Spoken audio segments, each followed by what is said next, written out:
اللہ وبرکاتہ۔ ناظرین کرام، آج کی نشست کے اندر ہم سورۃ العادیات کا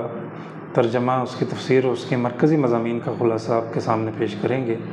سورۃ العادیات قرآن مقدس کے 30ویں پارے یعنی 30ویں جز کے اندر موجود ہے،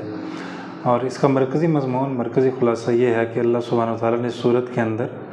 انسان کے ناشکرے پن پر اس کو بڑے ہی بلیغ انداز سے لاجیکلی منطقی بنیادوں پر تنبیہ کی ہے، اور اس انداز سے تنبیہ کی ہے کہ اس کے لیے اس کا سمجھنا، اس مفہوم کو سمجھنا کوئی مشکل نہیں ہے۔ اللہ سبحانہ تعالیٰ نے اس کے آغاز کے اندر گھوڑوں کی 5 صفات کا ذکر کیا ہے، اور گھوڑوں کی صفات کا ذکر کرنے کے بعد انسان کی ایک فطری جبلت جو ہے، وہ جب وہ کسی چیز کو حد اعتدال سے کراس کر کے پا لیتا ہے، یا اسے اس کی حیثیت سے زیادہ کوئی چیز مل جائے تو وہ ناشکرہ پن اس کے اندر آ جائے، اس کا تذکرہ کیا ہے۔ اور اس کے بعد جو ہے وہ انسان کی مختلف خاصیات سے مراد وہ چیزیں جو دنیا کے اندر رہتے ہوئے اس کے اندر پنپنا شروع ہو جاتی ہیں، اور اس کو ایک گمان یہ ہوتا ہے کہ اس کے علاوہ اس کو کوئی جانتا نہیں ہے، یا وہ راز یا وہ دفینے یا وہ خزینے جنہیں وہ سمجھتا ہے کہ یہ میری ملکیت میں ہے، اس کے میرے علاوہ ان کو کوئی جانتا نہیں ہے، تو اس میں بڑے بلیغ اور بڑے واضح انداز سے اللہ سبحانہ تعالیٰ نے تنبیہ کرتے ہوئے بتلایا ہے کہ ہم زمین کے اندر دفن کی ہوئی چیزیں یعنی مردے تمہارے وجود کو بھی نکالیں گے، اور تمہارے سینے کے اندر دفن خزینے جو ہیں یعنی وہ راز، وہ محرکات جنہیں تم سینے کے اندر چھپا کر رکھتے تھے، انہیں بھی واضح کریں گے۔ یہ اس سورہ کے مرکزی مضامین ہیں۔ سورت کا آغاز ایک شان نزول سے ہوتا ہے،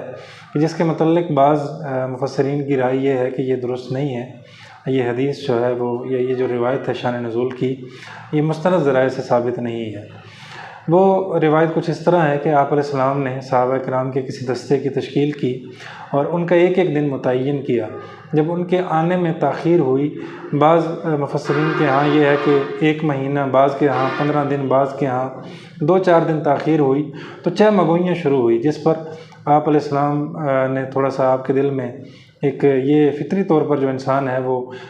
جب انتظار میں ہو اور مطلوبہ چیز یا مطلوبہ فرد نہ پہنچے تو اس کو احساس ہوتا ہے، احساس جاگزی ہونے لگا، تو یہ صورت نازل ہوئی جس میں آپ کو تسلی بھی دی گئی اور فتح کا بھی بتلایا گیا، اور یہ بھی بتایا گیا جو لشکر آپ نے بھیجا تھا اس نے کس کس طرح کارروائی کی اور ان کی حالت کیا تھی۔ سورت کا آغاز ہوتا ہے قسم کے الفاظ سے، اور عرب کے اندر، عرب کا جو مزاج تھا وہ قسم کلام کو پختہ کرنے کے لیے ہوتی تھی۔ یہاں پر جو گھوڑوں کی قسمیں کھائی گئی ہیں صفات کے ساتھ، محض انسان کو تنبیہ کے لیے ہے۔ جیسا کہ ہم نے مرکزی مضمون اور خلاصے میں یہ کہا کہ اس کا مرکزی مضمون جو ہے وہ انسان کو اس کے ناشکرے پن پر تنبیہ کرنا ہے، لہٰذا یہاں قسم انسان کو تاکید کے لیے ہے۔ سورت کا آغاز ہوتا ہے والعادیات ضبحا، جس کا ترجمہ ہے قسم ہے دوڑتے ہوئے، ہانپتے ہوئے دوڑنے والے گھوڑوں کی، فالموریات قدحا، اور قسم ہے ان گھوڑوں کی جب وہ دوڑتے ہیں تو ان کی سموں سے، اور جب وہ پتھر کے ساتھ ٹکراتی ہیں، چنگاریاں، جس طرح چکماک پرانے زمانے میں اس کی چنگاری نظر آیا کرتی تھی، چنگاریاں اڑاتے ہوئے دوڑنے والے گھوڑوں کی قسم۔ فالمغیرات صبح، اور قسم ہے ان گھوڑوں کی جو صبح کے وقت حملہ کرتے ہیں، فأثرن به نقعا، اور قسم ہے ان گھوڑوں کی جو غبار اڑاتے ہوئے دوڑتے ہیں، فوسطن به جمعا، اور وہ گھوڑے جو دشمن کی فوجوں کے اندر اپنے مالک یا اپنے چلانے والے کے حکم پر دشمن کی فوجوں کے اندر بلا خوف و خطر گھس جایا کرتے ہیں۔ یہ 5 قسمیں ہیں جو موقت کی ہیں قسم کے ساتھ، لفظ قسم واو کے ساتھ، صرف محض اس لیے کہ اللہ تعالیٰ بطور تنبیہ انسان کو سمجھانا چاہتے ہیں۔ والعادیات ضبحا، قسم ہے دوڑتے ہوئے گھوڑوں کی، اور پھر آگے وہ سٹرکچر بیان کیا، وہ ایک جو سچویشن ہے وہ بیان کی کہ گھوڑا دوڑتا ہے اور اس کا نال جو ہے وہ پتھریلی زمین پر یا پتھر پہ ٹکراتا ہے تو اس سے چنگاری اڑتی ہے۔ پھر گھوڑا جو ہے وہ عربوں کا مزاج تھا، وہ صبح کے وقت حملہ کیا کرتے تھے، صبح کے وقت وہ حملہ کرتے ہیں، اور اسی طرح دشمن کی فوج کے درمیان میں وہ گھوڑے گھس جاتے ہیں۔ یہ 5 قسمیں ہیں مختلف آیات کے اندر جو اللہ سبحانہ وتعالیٰ نے اپنے کلام کو مؤکد کرنے کے لیے اور انسان کو تنبیہ کرنے کے لیے۔ جب یہ ختم ہوتی ہیں تو جواب قسم کے طور پہ اللہ تعالیٰ فرماتے ہیں ان الانسان لربہ لکنود، بے شک انسان اپنے رب کا بہت ہی ناشکرا ہے۔ بظاہر ہمیں یہ محسوس ہوتا ہے کہ قسم اور جواب قسم میں کوئی مطابقت نہیں ہے، لیکن دراصل بڑی بلیغ مطابقت ہے اور بڑی اہم مطابقت ہے۔ وہ مطابقت آسان ترین ایک جملے کے اندر اگر ہم بیان کریں تو وہ یہ ہے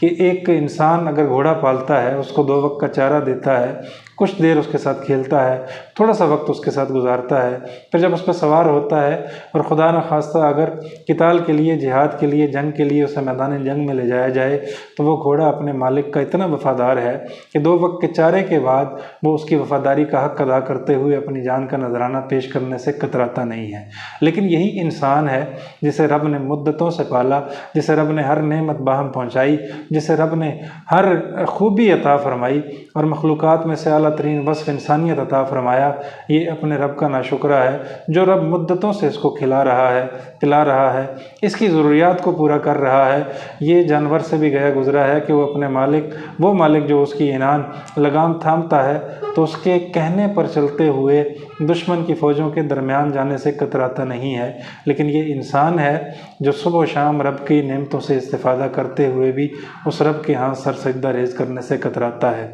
اسی طرح اس کے بعد ان الانسان لربہ لکنود کے بعد یہ بتایا کہ یہ سبب کیوں اس کے اندر پیدا ہوا، تو اللہ تعالیٰ فرماتے ہیں یہ سبب اس لیے پیدا ہوا لحب الخیر لشدید، بے شک اس کے دل میں مال کی محبت نے جگہ بنا لی۔ خیر عربوں کے ہاں مال کو کہا جاتا تھا۔ یہ ناشکر پن کی جو بڑی وجہ ہے وہ یہ وجہ ہے کہ انسان نے اپنے دل میں جہاں رب کو بسانا تھا وہاں مال اور مال کی محبت کو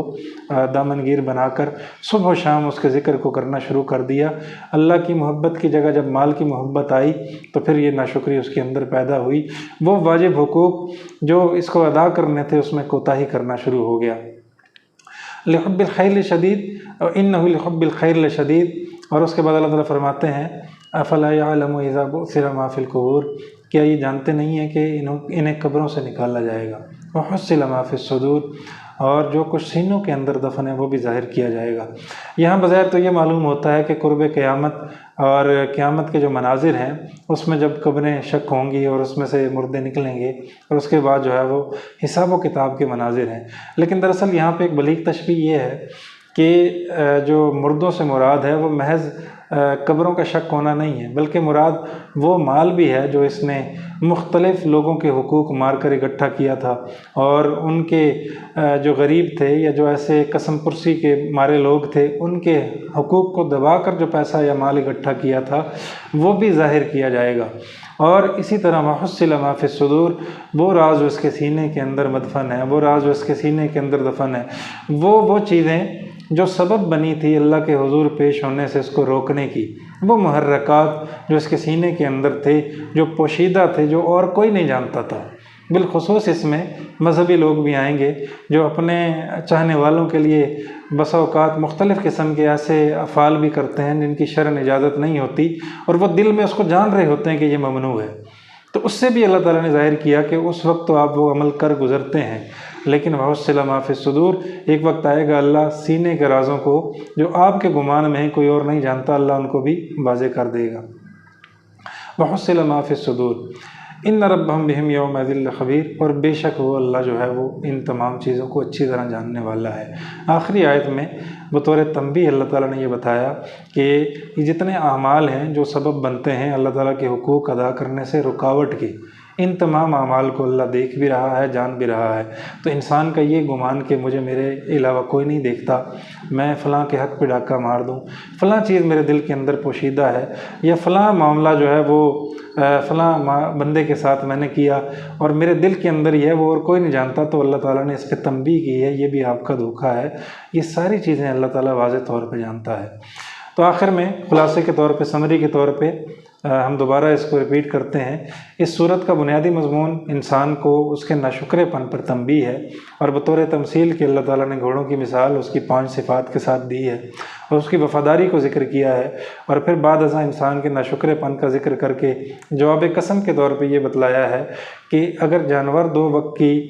چارے یا 2 وقت کی خوراک کے بدلے میں اتنی وفاداری کرتا ہے تو اللہ آپ کو ایک لمبی عمر تک جتنی نعمتیں دیتا ہے تو اس کا حق زیادہ ہے کہ اس سے وفاداری کی جائے۔ ہے اس کا شکر ادا کیا جائے، اور وہ چیزیں جو آپ کو